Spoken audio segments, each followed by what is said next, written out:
Role. माझं नाव प्रतीक शांताराम मोरे. सह्याद्री संकल्प society या संस्थेचा एक्झिक्युटिव्ह डायरेक्टर आहे आणि honorary wild life warden Ratnagiri जिल्हा वन विभाग.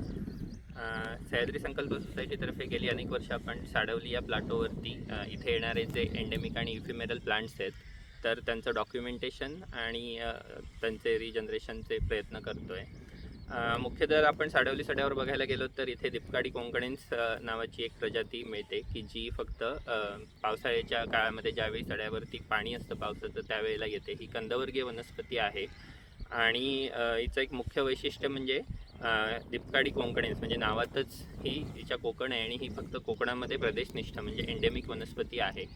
आणि फक्त रत्नागिरीमध्ये आत्तापर्यंत 20 ते 22 सड्यांवरती ही आत्तापर्यंत मिळालेली आहे. ज्यावेळी पावसाळ्यामध्ये पावसाचं पाणी असतं त्याच वेळेला हिच्या कंदांमधून हिची व्हेजिटेटिव्ह ग्रोथ होते आणि त्यानंतर जुलै ते ऑगस्ट या महिन्यामध्ये हिला फ्लॉवरिंग येतं. ह्या फेनॉमेनाला मास फ्लॉवरिंग असं म्हणतात, म्हणजे एकाच वेळेला सगळी जी इथले कंद असतील ते बहरतात आणि यावेळी मोठ्या प्रमाणात पॉलिनेटर्स आहेत तर ते ह्या वनस्पतीवरती अट्रॅक्ट होतात आणि त्यामुळे यांचं जे लाईफ सायकल आहे ते वेगाने होण्यासाठी यांना मदत होते. 3 ते 4 महिन्यात आपला संपूर्ण जो लाईफ सायकल आहे तर ते पूर्ण करून या वनस्पती पुन्हा कंदाच्या रूपाने जमिनीमध्ये पुन्हा गायब होतात आणि याच काळामध्ये ह्या संपूर्ण सडे आहेत ते पूर्ण पांढऱ्या रंगाने बहरलेले आपल्याला बघायला मिळतात.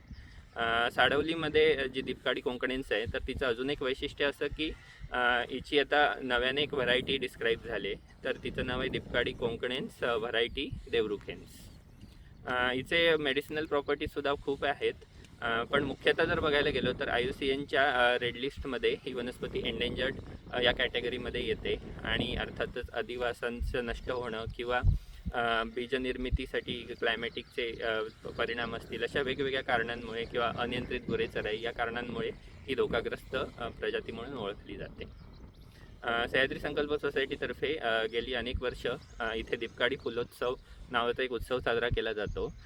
मुख्यतः जर या सड्यांचा जर आपण प्रश्न बघायला गेलो तर इथल्या ज्या ओनरशिप आहेत तर त्या प्रायव्हेटली ओन्ड आहेत, त्यामुळे इथले स्टेक होल्डर्स, इथले स्थानिक नागरिक आणि इथल्या सगळ्या एज्युकेशनल इन्स्टिट्यूट यांचा ह्या संवर्धन कार्यात सहभाग असणं हे फार महत्त्वाचं आहे आणि त्यासाठीच आपण हा फुलोत्सव साजरा करत असतो. यावेळेला इथले सगळे लोक येऊन या वनस्पतीची माहिती घेतात, तसेच आजूबाजूच्या शाळा, कॉलेज आणि सगळे स्थानिक ग्रामस्थ येऊन या ॲक्च्युअल सड्यावरती येऊन वनस्पतीची माहिती घेतात आणि वेगवेगळ्या पद्धतीने तिची जी इन्फॉर्मेशन आहे ती घेण्याचा प्रयत्न करतात.